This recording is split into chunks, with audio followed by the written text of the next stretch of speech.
things are real, they're here, this is happening now. A light appeared, and like a blue bar of light hovering over the road. On one side, witnesses could see it. On the other side, they couldn't see anything. Our night that we went out there, they were blasting the phenomenon with EM frequencies from Bowsy through the tunnels into the forest. Because those blue lights that we saw, plasma's being targeted by lasers. They were generating the phenomenon, which was probably what they were hitting was the actual phenomenon, the exposure, what they created from blasting this energy. They got immediately merged into UFOs, and I'm not sure what UFOs are, but these aren't spacecraft. These aren't extraterrestrial. High-power radars and ionospheric heaters are capable of making atmospheric plasmas. Now, these are glowing balls of light, like ball lightning. They can move from speeds that are stationary to many thousands of miles an hour. They will follow Earth energy gradients. If they're artificial, if it's by radar sweep, then they may be swept across the sky in regular or intelligent patterns. We have now released Plan Quick Strike. Repeat, we have now released Plan Quick Strike.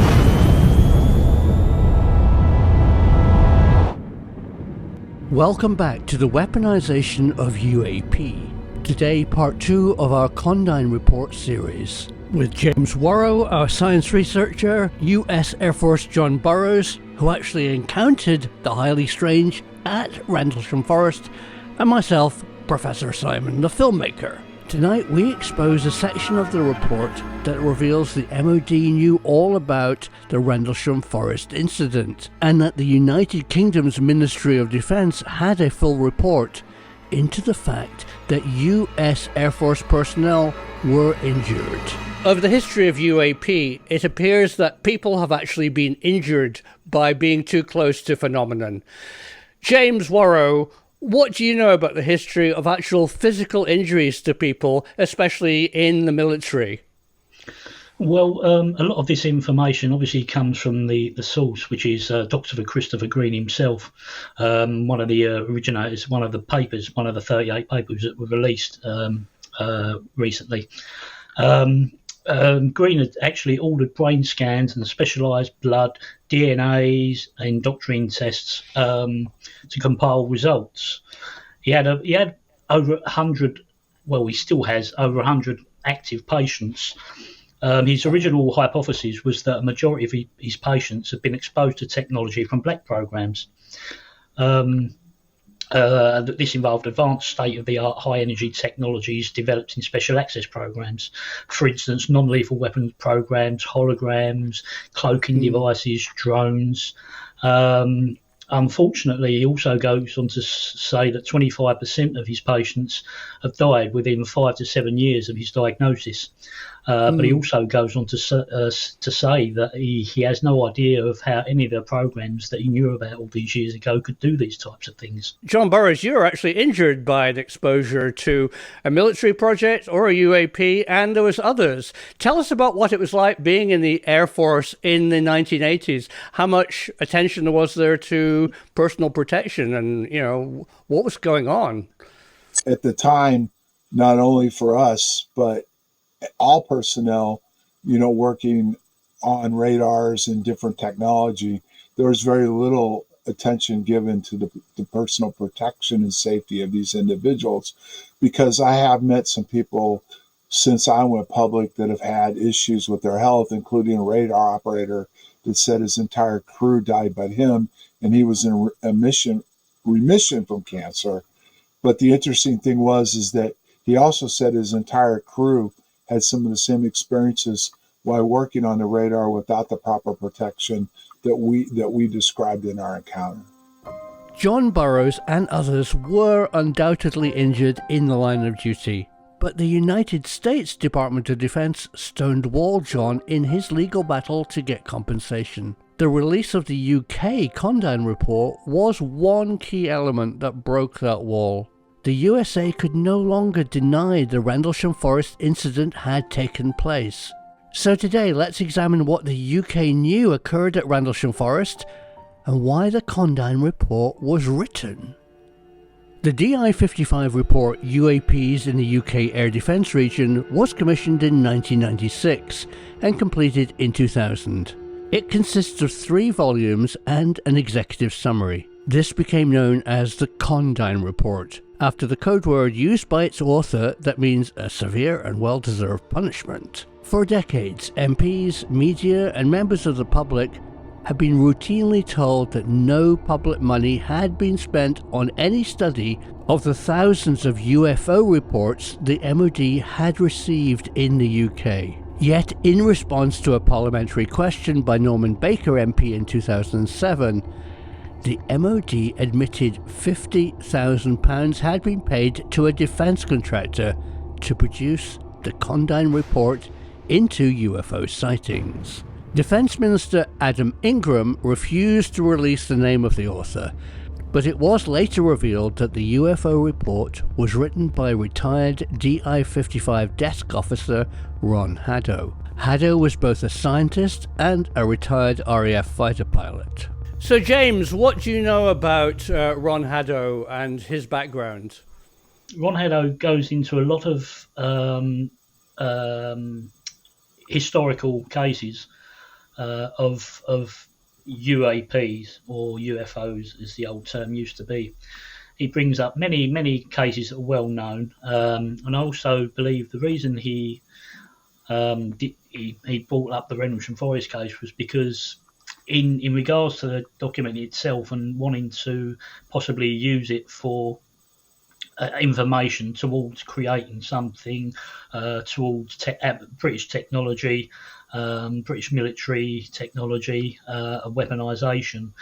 I believe he kind of described the Rendlesham incident because basically it's one of the well-known cases. There's so much information that's out there, whether or not some of it's good, some of it's terrible. But it's also the fact that it happened here within the UK. So if these types of things are happening within the UK, then the British military, if they're aware of them, maybe it's as suggested, can look further into these cases to try to discern if or whether we can actually weaponise whatever these people were experiencing. So John, what do you know about Haddo and his military record and background? He was a RAF pilot. Interesting enough, he was in the RAF flying airplanes during the 1956 event that took place over Bentwaters and Lakenheath. There is a possibility, I've never been able to confirm it 100% because obviously they've kind of kept us away from him anyway, but there is a possibility he may have been one of the pilots that was involved in that incident. He went on to leave the RAF. I'm not sure if he retired or not, but he's an engineer. He worked for the Marconi Company, which we've established already that Marconi was working right outside the back gate at Woodbridge at Rendlesham Heath, involving the SDI project. So the engineers were working outside the back gate. So he had an extensive background. And as Nick Pope said, he wrote this technical report based on the fact that he was a scientist himself. It was originally classified secret with the caveat UK eyes only. British MOD decided to use the acronym UAP, Unidentified Aerial Phenomenon, to avoid the popular UFO link with extraterrestrial craft. Their report looked at all the possibilities to help explain the strange sightings, such as little understood forces of nature, man-made technology, and even ET. During the 3-year project, Haddo worked under strict secrecy. Only his boss and secretary were allowed to know the project code name, and no one working on Condign were to use the term UFO on the phone. In his terms of reference, the head of DI-55 ordered Haddo to focus his attention only on anything posing a possible threat to the UK and any military technology applications, and to ignore all X-File style reports, such as people claiming alien abduction. He was given access to the then secret surviving UFO file store at the MOD's old War Office building. That contained several thousand sightings, all as paper records. In an early list of priorities, Haddo notes under technological acquisition, I was trying to discover whether any scientific facts could be elicited from these phenomenon, which might be made use of by the UK for military purposes. He wanted to know what type of technology was involved. Were UAP known NATO advanced projects, Russian, Chinese, or even alien technology? So in the Condign Report that we've met in great detail today, they talk about advanced weapons and physics. Can you, James, just explain what are we talking about? I mean, why is warfare physics and not sticks and stones and bullets? Yeah, because the future of warfare, according to many, will involve high energy lasers, plasma shielding from shock waves, not necessarily plasma shielding from lasers itself, but plasma shielding from shock waves by creating a dense and air plasma shield. And this will deflect and reduce incident blast, minimising the damage that's done. But moving forward from there, NASA even spoke about it, and NASA spoke about this in 2006. And it was advancements including the augmentation of magneto-hydrodynamics and fusion power, but with power from the zero-point energies of the quantum vacuum. Right. And augmentation of vehicle jet propulsion with field propulsion to increase vehicle delta V by a factor of more than 2, thereby extending Air Force protective operations beyond Earth orbit into lunar space. And this paper was approved and for public release by the United States Air Force in 2006. Now, the zero-point energies of the quantum vacuum, as we know, is something that Dr. Harold Putoff is well versed in. If anyone wants to find out anything about that side of things, it's really, really key to understand his papers and his publications and what he's actually putting out there. Now, to think that we would see this kind of technology for ourselves, all of a sudden, we've got access. Right. No. They don't want, if they're working on this, the last thing they want to do, as I've said in the past, is let our enemies know, because it will create this, this literally this new arms race, this new arms race. There's also biotechnologies that they're looking at as well. That could improve the ability of individual soldiers to fight and survive on a battlefield, for instance, using medical devices on their bodies or actually inside their bodies to monitor their fitness, and to diagnose health issues or injuries, and actually inject medications even while in combat. So there's many aspects, but again, the because we're looking at the zero-point energies of the quantum vacuum, that is a big step forward, and it's something that really I would advise people, if they're interested in researching for themselves. Well, it's just fascinating that warfare has turned into the realm of physics. John Burroughs, you've spent your working career in the military, without mentioning exact and specific projects that you might have come across, because we know that these exist. What's your assessment of advanced weaponry? I think what you'll see is over and over people will say the military, DOD, the military world itself is 50 to 100 years ahead of unclassified technology. So in other words, they developed these weapons, or they are in the process of researching them, developing in them, and moving forward. So to say that the statement that said that there were 50 to 100 years ahead, yeah, we are. I mean, when I first came in, I had no idea. And remember, this was in the 70s, way before the internet and all that stuff that we have the ability to look at today. So yeah, was I surprised? When I walked out of the field after both events, did I believe that what we experienced was us or could have been partly us? No. But after, going forward in my career, seeing what I saw and the research that James and I have done, yes, it's amazing the technology we either have or are on the process of putting together and I'm going to utilize today going forward. John was never officially told by the US Air Force what he was exposed to. For over 40 years, he has been searching for answers. Was it man-made physics, or was it an encounter with the highly strange? The UK Condign Report assessed the possibility that UAP are non-human technology.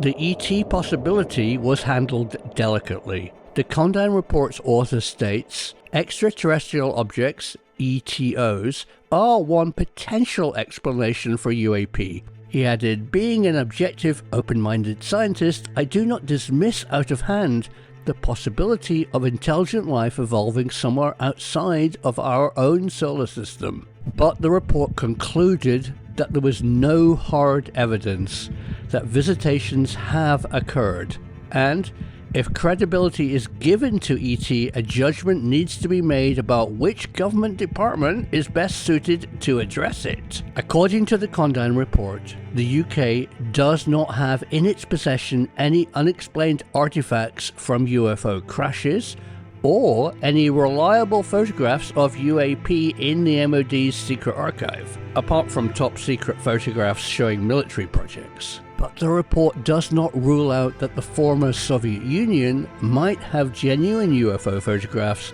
and artifacts. The Condign Report's conclusion is, most sighting reports could be explained by a range of known phenomenon, both natural or phenomenon produced by man-made military projects by the UK or its allies. Haddo concluded UAPs were real, but probably not ET in origin. He said that UAP were most likely atmospheric plasma, or some little-known force of nature, but some of the witness reports he studied might be a phenomenon like Foo Fighters, similar to those produced by German continuous wave radar in World War II. Haddo recommends that the UK military should continue to investigate methods whereby the plasma could be harnessed and used for advanced weaponry. Although the Condign Report was released under Freedom of Information, the data Haddo used still remains classified to this day. So Ron Haddo wrote the Condign Report, and we eventually got it through Freedom of Information published and made public, but we never actually got anything public from what sources he used. Would you think that's true, John? I mean... Well, yeah, I mean, if Nick Pope said it himself in a statement he released, that the fact is that the actual papers and reports that he drew from are all redacted and still classified. And the other factor that's interesting about this report is that it talks about Rendlesham in it, but the British government got caught red-handed when they were releasing, quote-unquote, all the papers that they had, which they were somewhat implying it had to do with what Haddo had access to. There was a whole swath of papers that were unaccounted for between one point on Rendlesham and another point. Now, when it was pushed to the MOD, what happened, they said they were inadvertently destroyed. Now, Pope came back and said that if they were destroyed, it should show who destroyed it, who had it destroyed, and why. And there's no documentation to support why these documents were destroyed, or if they really were destroyed, basically leaving it to the conclusion that a lot of these documents still mostly are classified. And it was easier to take the hit for saying they inadvertently destroyed them than to come out and say, well, there's certain documents that we still can't release because they're still deemed classified. Because just look at the problem the United States still has from the death of John F. Kennedy. It happened in the 60s, and there's still parts of the documents still classified to this day. Well. And it still has a conspiracy-based mindset to it because of that. But in the Rendlesham case, there definitely is something to what they're hiding, probably having to do with technology and what they gleaned from the incident and what they were going to do with the incident going forward, the scientific part of it. In 1985, MOD civil servant Ralph Noyes wrote a book called A Secret Property that implied the existence of technology that produces visions of aliens and spaceships that can affect the real world in real and hazardous ways. Although this work was fiction, while working for the MOD, Noyes helped produce the cover story that a site on Orford Ness was just an experimental radio station to hide the true function of the giant UK-US facility at Orford Ness, code-named Cobra Mist. Could Noyes really be describing in fiction real weapon systems under development in the UK?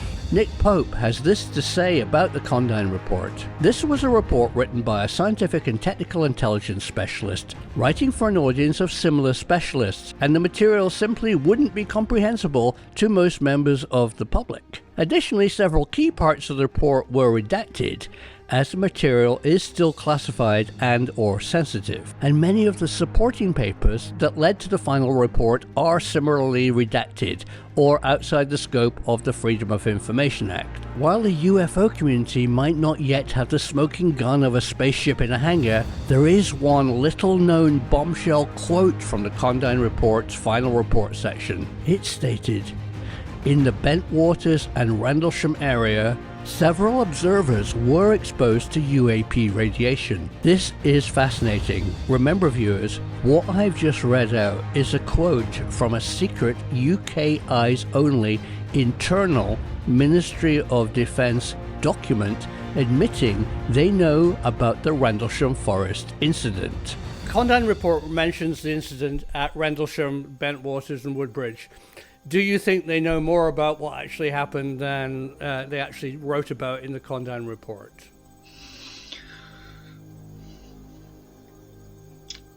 If they had access to classified material, then probably yes. But because it's classified, they can only go so far. Again, it may be mixed up with other bits and information and other special access projects, which they can't. They can't actually put down on paper due to this classification. There may be some parts in there that they think, well, this section is well known.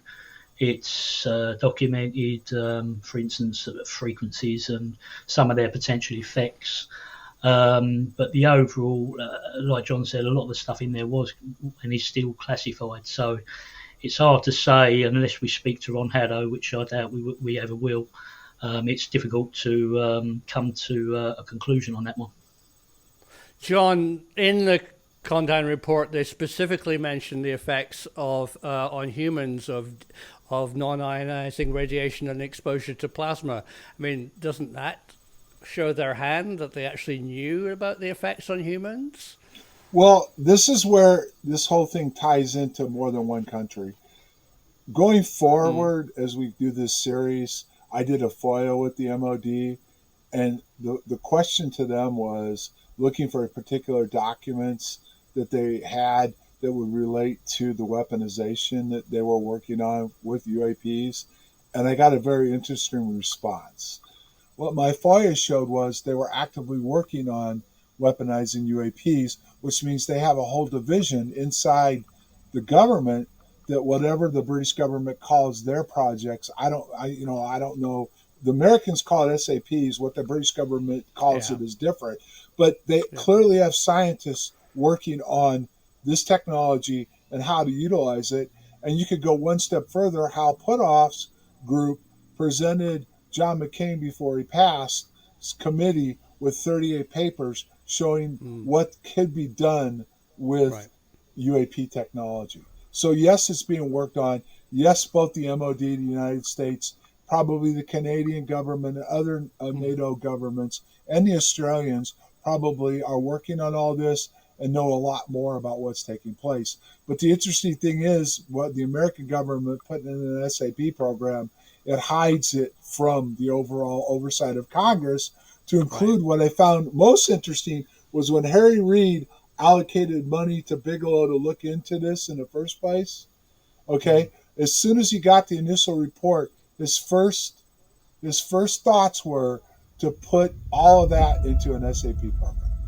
Probably the most interesting section of the Condign Report is buried down on page 4 of Volume 2, a section about the potential mental and physical effects on humans from UAP exposure. It states, the linking of brain activity to UAP events, where the witness is presumably within near-field influences, is currently only partially understood, since assumptions must be made as to the type of fields being encountered. Within the UK defence region, these close encounters occur only a few times every year. The well-reported Rendlesham Forest Bentwaters event is an example where it might be postulated that several observers were probably exposed to UAP radiation for longer than normal UAP sighting periods. The close proximity of plasma-related fields can adversely affect a vehicle or a person. For this to occur,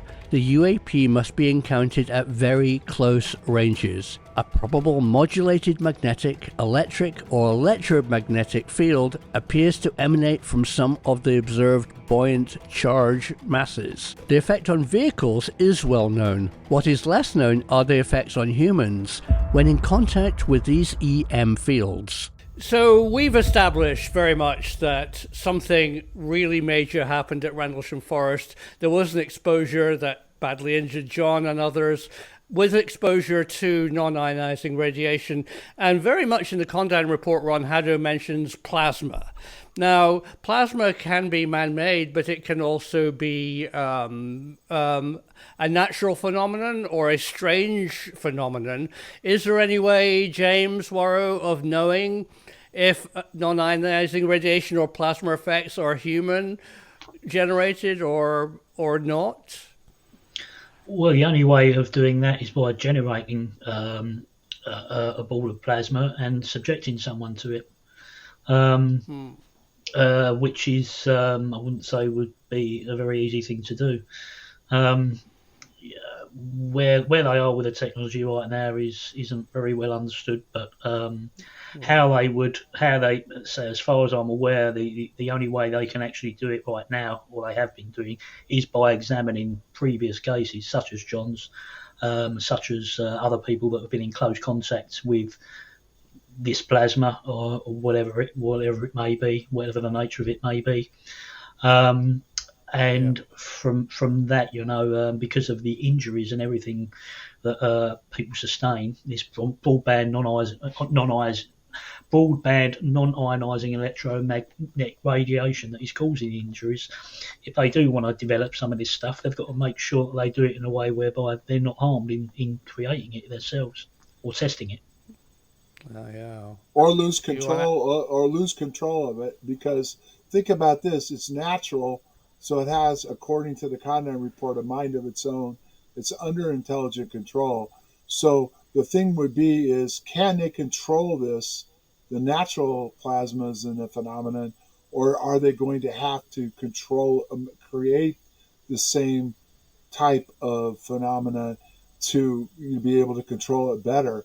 And at the time of our event and where we stand today is probably, advancements have happened in quantum physics, computing, energy, and everything else is so much more advanced. So probably at the time they realized it was there, but they didn't have the technology, our own technology yet, to be able to recreate it or even to control the natural, phenomenon itself. And remember the other factor that I was told by a guy that ended up working for the government, the DOD, and Andy Marshall, was the fact that they mapped the entire world, the United States Navy did in 1960, to look at these EM and ley line areas.